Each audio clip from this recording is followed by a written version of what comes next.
to give these closing remarks, putting out my own views about this House as it comes to an end by midnight of today. It's a moment of emotion for me, having had the opportunity to lead the House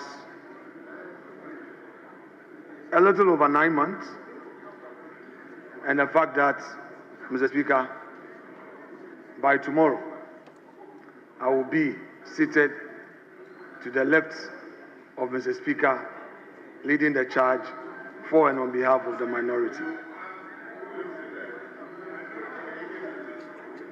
Mr. Speaker, you rightly paraphrased your description of this 8th Parliament on various platforms and fora, and stated that it's been remarkable, characterized by unique milestones and challenges that have tested our democratic principles and governance. Mr. Speaker, one defining feature of this Parliament was its near equal composition, with 137 members from each side and 1 independent member. Notably, this Parliament elected the Speaker of the House from a party of the opposition, something which was and still continues to be novel development to our democracy.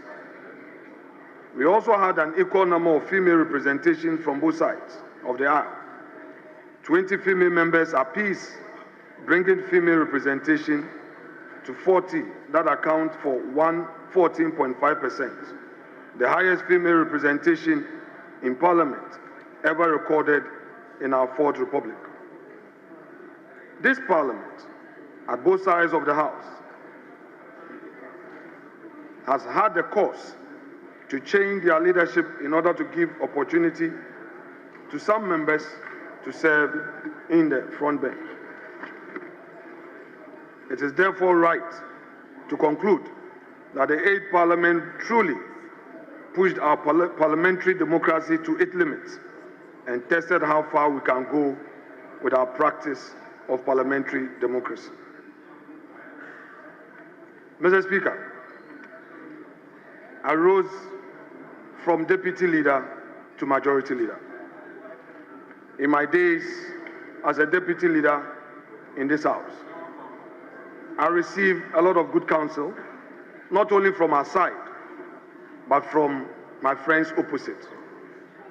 I remember the quiet moments where they would call me to their office and engage me in spite of our disagreements in this House. Mr. Speaker, permit me to mention a few of them and thank them for the purpose of Hansard. Honorable Harun Idrisu, Honorable Rashid Pelpo, Honorable Kletos Avoka, my respected senior Adaba and brother, Honorable Ahiafo. Mr. Speaker, I also received good counsel from many of my own side.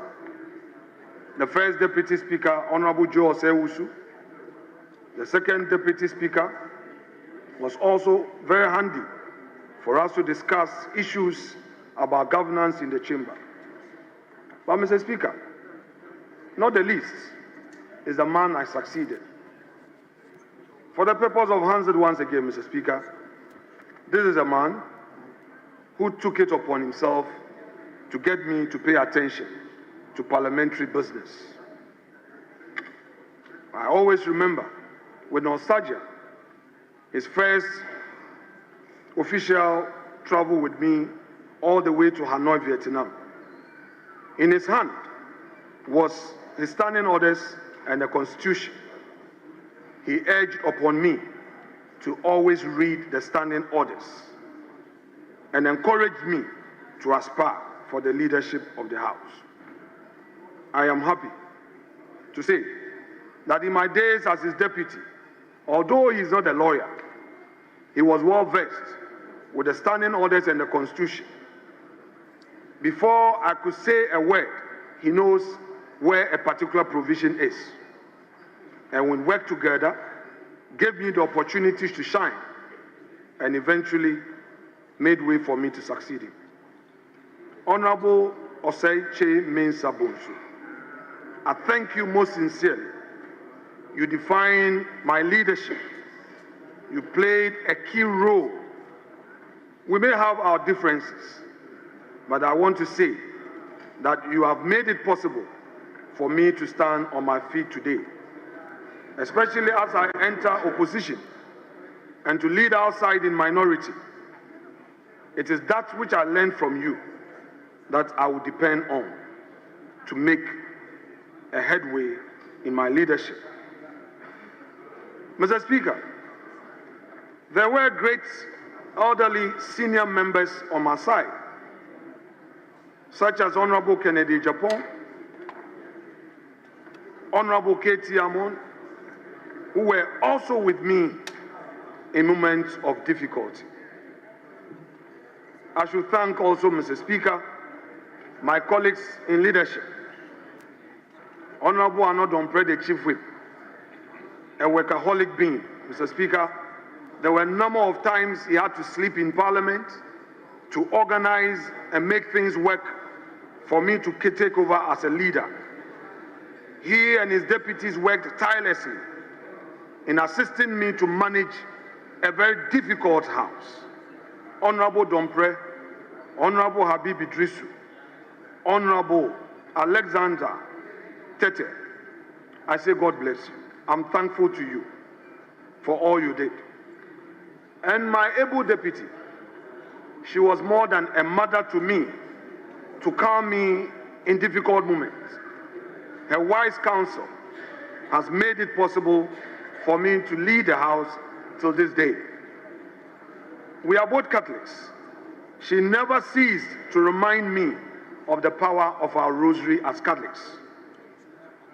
The morning prayers, the morning encouragements, calling me, Kwamena, let's pray.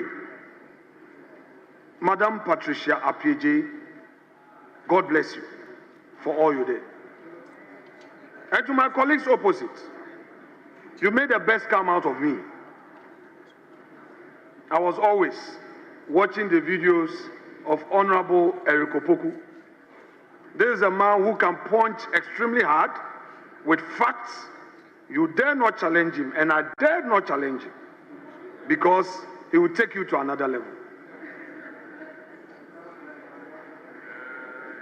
Honorable Kwame Agbodza, we were there together in opposition. Those days, we struck a good accord. We had our own esprit de corps. And when you assumed leadership, I thought I could explore that for a good way forward. You often disappointed me, but you got the best out of me. Kwame, thank you. And Ahmed Ibrahim, the deputy whip, he did all the dirty jobs. We disagreed. And I will call Ahmed and say, Ahmed, I thought you were a Pentecost elder. Why are you doing this to me? And he says that, Menstru, anyhow. But the next moment, he will hit me hard. But Mr. Speaker, I also got somebody amongst them to pound small. I also took advantage of his emotions, and I provoked him lightly, so that I also settle scores. My senior brother, Honorable Emmanuel Amakofibua. Mr. Speaker, I recall at one point you had to settle the matter, where I would constantly parading and flagging my standing orders. And he felt it. At the end of the day, that was the beauty of democracy. And I told my brother, no more Ato. Mr. Speaker, Ato will talk to you nicely. Have a good conversation. By 5 o'clock, he will call you and tell you, Kwamena, no deal. The political committee says we can't support you. Mr. Speaker, many did not understand why I was combative on a number of occasions. There were those who didn't know how the heat was on me and we're saying that you are majority leader, reach out. Mr. Speaker, the minority were such a tough, stubborn, difficult side. Mr. Speaker, you could never have an agreement with them because they were smelling power. And I understand, rightly so. The number of government business I would have loved to complete for political expediency and perhaps for purposes of principle, I did not get the support from my respected colleague.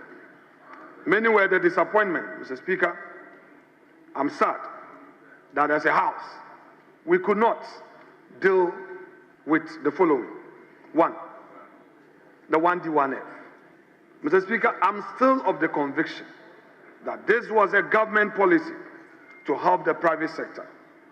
Mr. Speaker, being from the private sector fraternity, there was no way I viewed the initiative as a giveaway, as a freebie, especially so when the majority side had compromised and agreed to take away the raw materials component of the support to the private sector. But again, our colleagues could not support, not even to allow us to take some of the companies out and proceed to approve them. Mr. Speaker, the nomination of justices for the Supreme Court, which as a House, we vetted them but could not pass them, is also one disappointment to me as a leader. These are citizens of our country who, for no fault of theirs, have earned that call to serve at the highest court of the land. Mr. Speaker, I will not belabor their CV, but we know that these were citizens of substance who could have contributed their quota in enriching the jurisprudence of our country at the highest level. But again, we could not reach an agreement. And to date, I had to look in my direction. Look in my direction. I'm addressing some of your mischief. Mr. Speaker, again, we could not have a deal, and we've left it hanging. It has become odious. Mr. Speaker, I wish, as a House, we could have handled the World Bank $250 million facility to support the financial sector. This was also a facility that had gone through the committee process,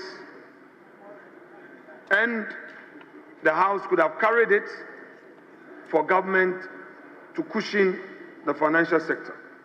But again, for good reasons known to my friends opposite me, we could not have a deal. But Mr. Speaker, the Frenchman will say, c'est la vie. This is life. We cannot push anymore, but to look forward to a new day, to also hold the new government feet to the fire. Get them to be accountable, get them to do what is right, and not get personal, but rather enrich governance of our country. Mr. Speaker, this government has achieved so much for the people of Ghana, but not a perfect government. Mr. Speaker, if our friends will today talk about corruption, I want to remind them that the call of corruption was on them when they previously ruled this country for 8 years.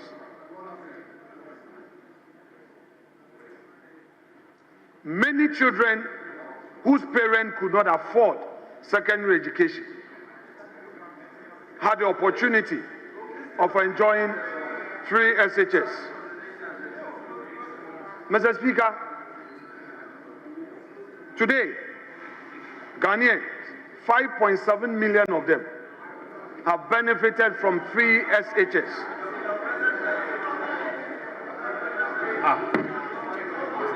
Mr. Speaker, Another state of the economy. not only did we have 5.7 million Ghanaian children benefiting from free SHS, we also had government introducing free TVET.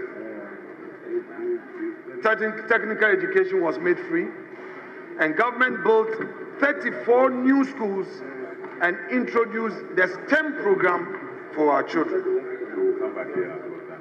Mr. Speaker, this government is on record to have boldly initiated the ambitious Agenda 111. These projects are at various stages of completion, and we expect that from tomorrow, the new government will take immediate steps to ensure continuous funding of these projects so that our people will get better health care. Mr. Speaker, the government, in terms of roads, added no less than 14,000 kilometers to our existing road infrastructure.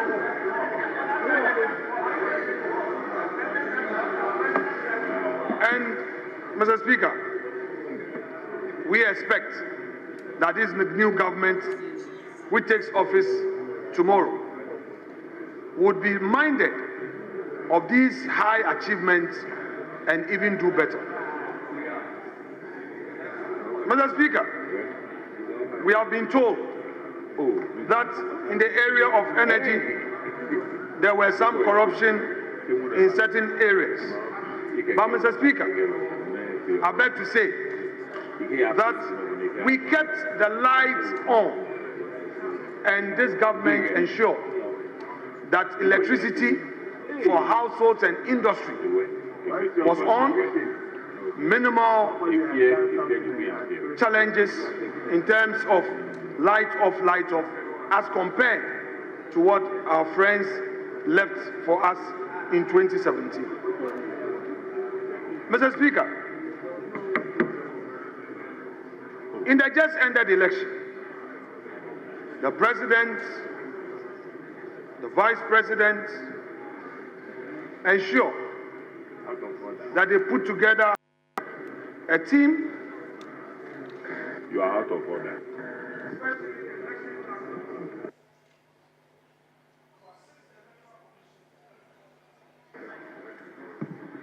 To assist the Electoral Commission in ensuring that we had a peaceful election. Mr. Speaker, whilst I am on my feet, Honorable Nilande van der Poel will put on his mic. Mr. Speaker, he has to stop. This aspect of their intolerance, Atu spoke, even getting personal, but they can never take it. Mr. Speaker, I don't understand. Atu spoke, he even went personal. We kept quiet and listened to him. You are on your feet, on in your mic. Well, this is your nature. Mr. Speaker, we had a very peaceful election. Dr. Mahamadou Bawumia, the presidential candidate of the MPP, conceded defeat long before the official declaration by the EC. But what did we witness? Violence upon violence orchestrated by the leadership of the NDC, who sent tax to collation centers, attacking Electoral Commission officials, attacking candidates, unleashing violence, and threatening our democracy. For all these conducts, we subject the NDC to posterity. I say to them that the very people they are using to unleash violence on Ghanaian people will soon come back to them. I leave them to posterity. Never again should we witness such an attack on our democracy, where at collation centers, organized tax are moved in pickups to disrupt the collation process. Mr. Speaker, whereas the MPP accepted the results and even relied on due process of law to get justice, the NDC decided to unleash violence on the Ghanaian people.